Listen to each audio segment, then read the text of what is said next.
Hello all, இது Tuesday morning. இன்றைக்கி morning வந்து 3:30க்கு எல்லாமே வந்து ஸ்டார்ட் ஆகிடுச்சு. இவ்வளோ சீக்கிரம் எதுக்கு எழுந்தேன் அப்படின்னு பார்த்தீங்கன்னா, இன்னிலேருந்து 48 நாளைக்கு பிரம்ம முகூர்த்த பூஜை செய்யலாம் அப்படின்னு சொல்லிட்டு இருக்கேன். ரொம்ப பெருசாக ஒன்றும் இல்லை.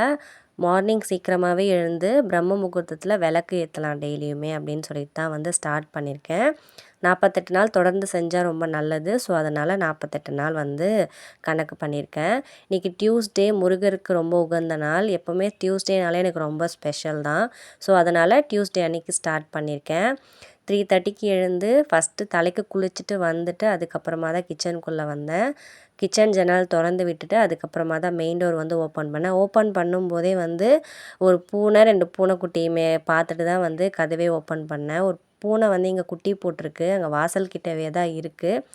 அதுக்கிட்ட விளையாடிக்கிட்டே தான் வந்து வாசல் எல்லாமே பெருக்கி தண்ணி தெளித்து கோலம் போட்டேன். என்னை புட்டே வைக்க விடலை, அந்த அளவுக்கு கலாட்டா பண்ணிகிட்டு இருந்தது. ஒரு வழியாக சமாளித்து வெளியில் வேலை எல்லாமே முடிச்சுட்டு கிச்சனுக்குள்ளே வந்தாச்சு. வீடு எல்லாமே நைட்டே க்ளீன் பண்ணிட்டு தான் வந்து படுத்தேன். பூஜை வேலை மட்டும் பண்ணணும். பூஜை பாத்திரம் எல்லாமே வாஷ் பண்ணி பொட்டு எல்லாமே வச்சாச்சு. பூ மட்டும் போட்டுட்டு விளக்கு ஏற்றணும்.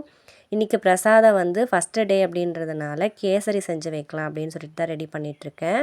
ஒரு சின்ன கப்பில் வந்து ரவை எடுத்திருக்கேன். அதுக்கு 3 மடங்கு அளவுக்கு சுடு தண்ணி வச்சு ஃபஸ்ட்டு நெய்யில் வந்து ரவையை நல்லா வறுத்து எடுத்துட்டு அதிலே வந்து 3 பங்கு அளவுக்கு சுடு தண்ணியும் சேர்த்து நல்லா மிக்ஸ் பண்ணிவிட்டு வெந்ததுக்கப்புறமா 1 பங்கு ரவைக்கு வந்து 2 கப் வந்து சர்க்கரை சேர்த்துருக்கேன். ஸ்வீட் வந்து நல்லாவே இருக்கும். வறுத்த முந்திரி திராட்சை எல்லாமே சேர்த்து தேவையான அளவுக்கு நெய்யெல்லாம் சேர்த்து பிரசாதமும் ரெடி பண்ணியாச்சு. சாமிக்கு பூவை எல்லாமே போட்டுட்டு விளக்கேற்றி ஊதுவத்தி ஏற்றி சாம்பிராணி எல்லாமே ஏற்றி சாமி ரொம்பவே சூப்பராக வந்து கும்பிட்டாச்சு. ரொம்ப பீஸ்ஃபுல்லாக இருந்தது. காலையில் அவ்வளோ பாசிட்டிவாக இருந்தது எனக்கு. சாமி கும்பிட்டுட்டு கந்த சஷ்டி கவசம் எல்லாமே படித்து முடித்தாச்சு. ஹஸ்பண்டும் வந்து காலையிலே சீக்கிரமாகவே எழுந்து குளித்து ரெடி ஆகிட்டார். அவரும் வந்து டியூட்டிக்கு கிளம்பிட்டார். அவருக்கு பிரசாதமாக வச்ச கேசரி வந்து அவர்கிட்ட கொடுத்துட்டேன். நான் கொஞ்சமாக மட்டும் எடுத்துக்கிட்டு பேலன்ஸ் இருக்கிற கேசரி வந்து எடுத்து வச்சுட்டேன். அப்புறமா சாப்பிட்டுக்கலாம் டிஃபன் சாப்பிட்டுட்டு அப்படின்னு சொல்லிட்டு. என்னால் காஃபி குடிக்காமல் இருக்கவே முடியாது. அதனால் சீக்கிரமாக எழுந்துக்கும், தலைவலிக்கிற மாதிரி இருந்தது. அதனால் ஃபஸ்ட்டு ஒரு கப் காஃபி போட்டு குடிச்சிட்டு கொஞ்ச நேரம் வந்து சாமி பாட்டு போட்டு டிவியில் வந்து கேட்டுட்ருந்தேன். ரொம்ப பீஸ்ஃபுல்லாக இருந்தது. இவ்வளோ காலையில் எழுந்து இந்த மாதிரி வந்து செய்கிறது வந்து ரொம்ப ரேராக தான் வந்து என்றைக்காவது ஒரு நாள் அந்த மாதிரி பண்ணியிருக்கேன்.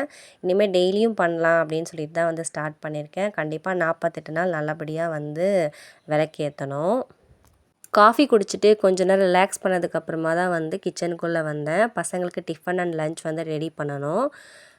குவார்ட்டர்லி எக்ஸாம்ஸும் வந்து ஸ்டார்ட் ஆகிடுச்சு பசங்களுக்கு. டிஃபனுக்கு வந்து இட்லி ஊற்றிட்டு சட்னிக்கு தேங்காய் சட்னி தான் வந்து ரெடி பண்ணியிருந்தேன்.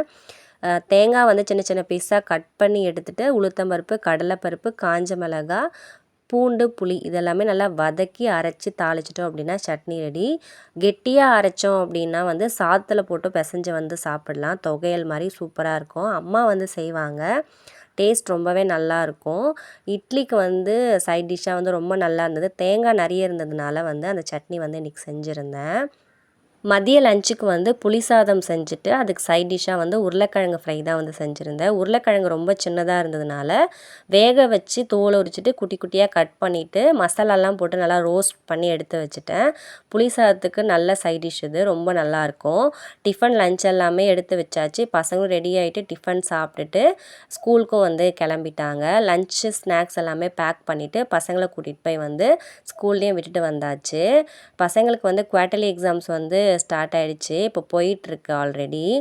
காலையில் சீக்கிரமாக வந்து எழுந்ததுனால வேலை எல்லாமே சீக்கிரமாகவே முடிஞ்சிடுச்சு. பசங்களை ஸ்கூலில் விட்டுட்டு வந்து அதுக்கப்புறமா தான் வந்து டிஃபன் சாப்பிட்டேன். கொஞ்ச நேரம் கழித்து ப்ளவுஸ் வந்து ஸ்டிச் பண்ணிடலாம் அப்படின்னு சொல்லிட்டு தான் வந்து மிஷினில் வந்து உட்காந்தேன்.